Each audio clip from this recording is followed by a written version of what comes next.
Let's talk about the type of technologies.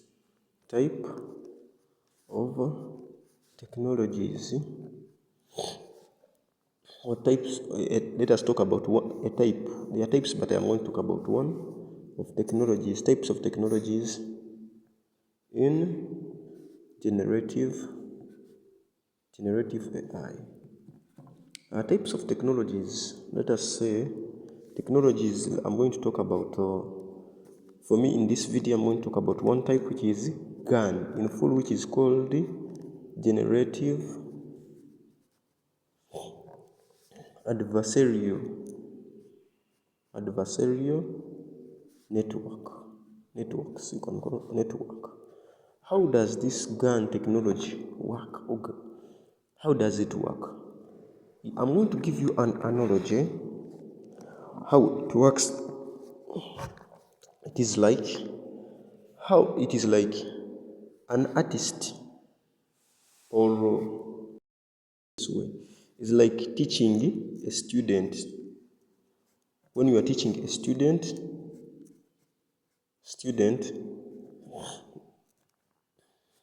you are teaching him something. Let us say if you are teaching him art or her art, teaching her art, and that student presents to you that work, presents to you the work he or she has done, to you the work.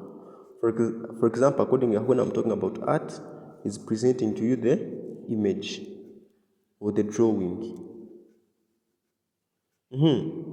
Whereby for you, as the teacher who is teaching, you know the exact answer, you know the correct drawing.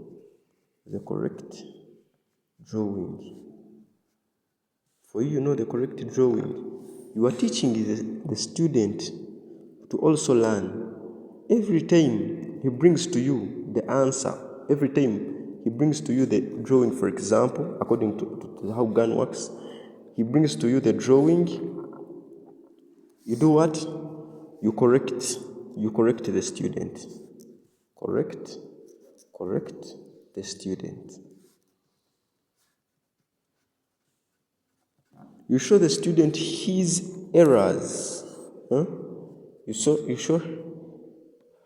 the student his errors. You show that you have made an error here and here, everywhere the student has done error, you show him. When the student goes back,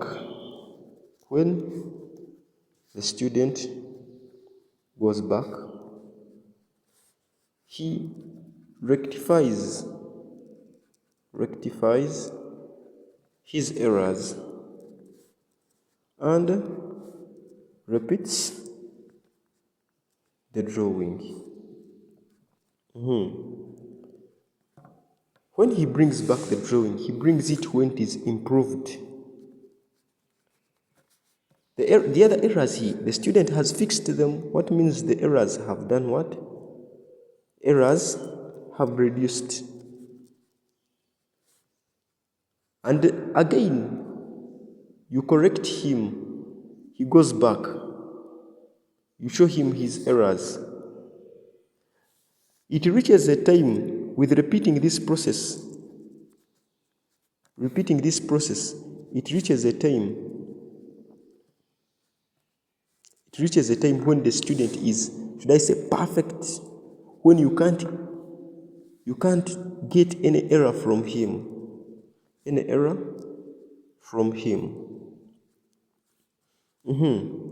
Therefore, after this, the student also brings the same answer as what you expect. This is how the GAN works. Let me relate it to GAN.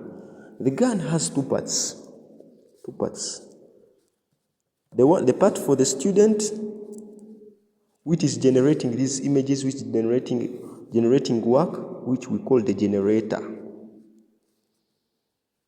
It has another part, which is the teacher, who, for example, you are a teacher of art or anything, just I'm assuming. This one is the discriminator. What does it discriminate? It discriminates the wrong from the correct. Because you are the teacher, you mark or you cancel or you cross. You mark or cross. You give a tick or you cross. You are the discriminator. Whereby this generator generates images. It generates what it generates. It brings it to the what? The discriminator, you the teacher. You pick what you discriminate the right from the wrong.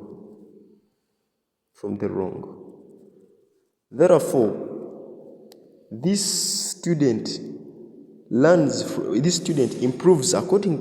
improves knowing his mistakes, the wrongs. He improves what he is generating. It reaches a time he produces an answer.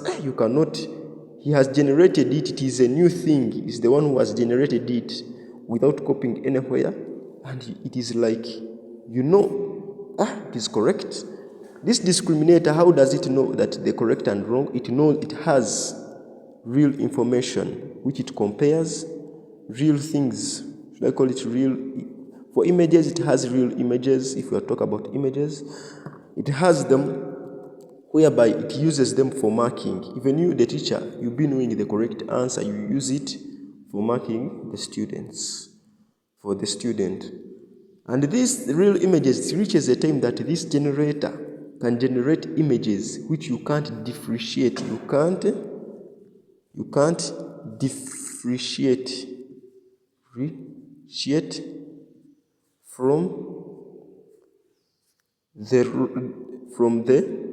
you can't differentiate whether whether they are real or not real.